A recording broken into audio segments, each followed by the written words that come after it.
So I've spoken about shutter speed and aperture, and the last part of that exposure triangle is called ISO. So those are the three things that determine how bright your photo is in the end, so what exposure it has. ISO is probably the hardest one to understand. I think it's effectively the sensitivity of your sensor or your film.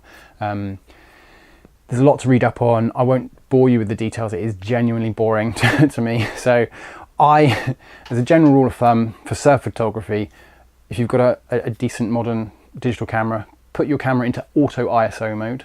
A lot of people want to limit that ISO to a certain amount. Essentially, the lower the ISO, usually the lowest you can go is 100. Some cameras offer slightly lower, but 100 is like the base level, which it doesn't. To give you a really quick idea, the higher that number, the more noise there is in the photo. And noise isn't necessarily terrible. I think a lot of people have this real fear of having a noisy image, and they think it's going to ruin the look of the image.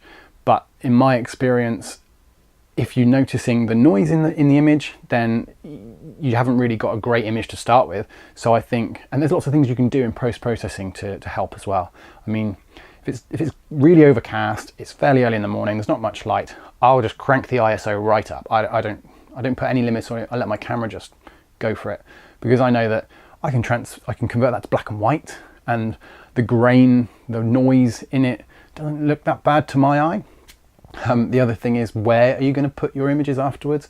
If you're blowing them up really, really big, then people are going to be standing quite far back and they might not even notice that noise. I think it's something that photographers worry about a little bit too much. So I would go auto ISO, and I'd let the camera, it gives the camera the flexibility there to really do what you want it to do. So I tell it to do shutter speed 1/1000th of a second.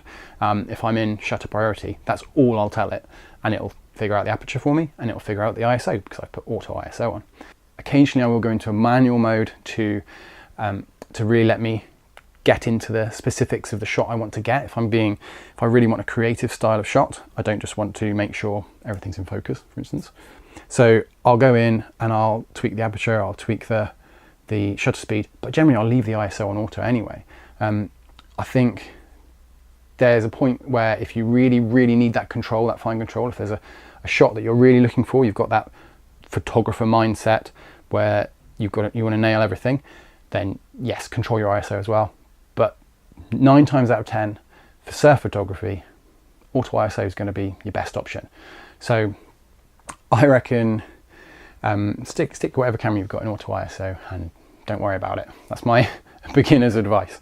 As you get more into it, you might want to dig into it a little bit more, but it's definitely not as important as aperture and shutter speed, and they have a much bigger effect on the blurriness, effectively, of your image at the end of the day. And that's one of the main things you want to control when you start getting creative about your surf photography.